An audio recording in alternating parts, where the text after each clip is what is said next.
We're going to start off listening to Hannah, and she's going to be sharing a little bit about her career and what the ocean has taught her. And so if you could all make some noise for Hannah Mermaid as we kick off Ocean Blue. Love you guys. Welcome, beautiful people, to Ocean Blue. Let me take a deep breath and let me feel you. Like the ocean. Beautiful. So I was down 35 foot on the ocean floor, weighted with 12 pounds of lead in my shoes, being swept back and forth by the ocean currents, half blind, and holding my breath for minutes at a time, and completely reliant on the scuba assist who would come when I asked for air. And this is already an incredibly challenging situation, as you can imagine. Then, out of the deep blue, comes 17-foot tiger sharks. And I realize I'm facing my deepest fears. How did I go from being an incredibly painfully shy child to facing down one of the world's greatest predators? I realized when I was 12 years old that I had to find a way to step up and become the person that I admired. And so I made a pact with myself that I would do one thing that scared me every day. And I started the process of embodying the person that I wanted to be in the world. And this is where it led me.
from being in the ocean too. So what the ocean really taught me was flow and surrender. Fearlessness, flow, and surrender. And it's such a deep learning when we get into that place, especially in the ocean, where we realize that everything is interconnected. You can feel it more in the ocean because as the currents move one way, you move with it. But it's like that here in the air, we just can't see it. We truly are one ecosystem. And as I faced that deep fear of the giant sharks and went through it and had that experience, I was blown away by the fact that these huge predators that we're scared of, they were the one animals in the entire ocean that came to me time and again for touch, for a tickle on the nose, for interaction, for connection. And it totally changed my perception, and I realized, wow, these are the animals that we kill 100 million sharks every year, and yet they only kill about 10 humans a year. So I realized we are actually the predators, and it's our job to learn how to become one, how to become only one, how to become unity and connection with nature. We are part of it. And some of the other experiences I've had which have touched me to my core was meeting a humpback whale for the first time, looking down into the endless deep blue, the sun rays shining down into the depths, seeing this tiny little silhouette just starting to come up, hearing this whale song. It gets louder and louder, and the silhouette gets bigger, and I start to feel like, oh my God, it's so big. I am nothing. I am a tiny little ant. It won't even know I'm here. It could just flip me with its tail and I would be gone. I'm insignificant.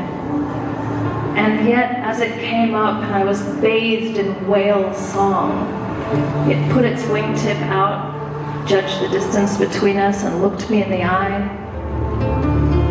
And there was such sentience and such beauty and such understanding and connection in that. I was blown away, and as I felt the song reverberate through every bone in my body, I realized I'd been downloaded with information from these living libraries of the sea. I don't know what they said, but it changed my life, and as I came up from that swim, I realized I'd be willing to put my life on the line for these beings because they're that special, they're that important.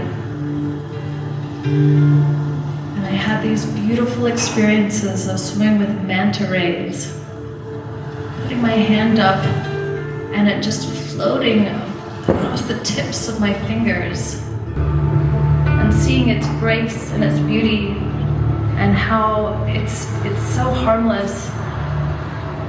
And it just wants to come and connect with us. We're so blessed.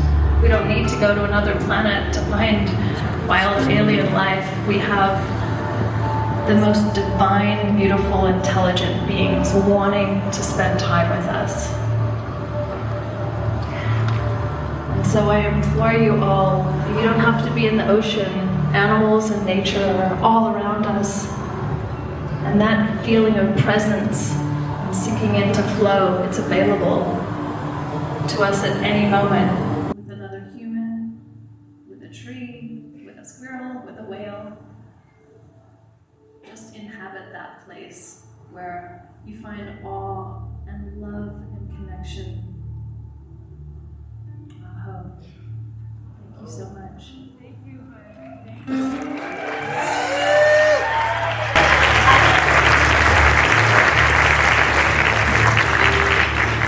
I'd like to thank my beautiful love, Dakota, for providing gorgeous ocean sounds. Thank you, Dakota.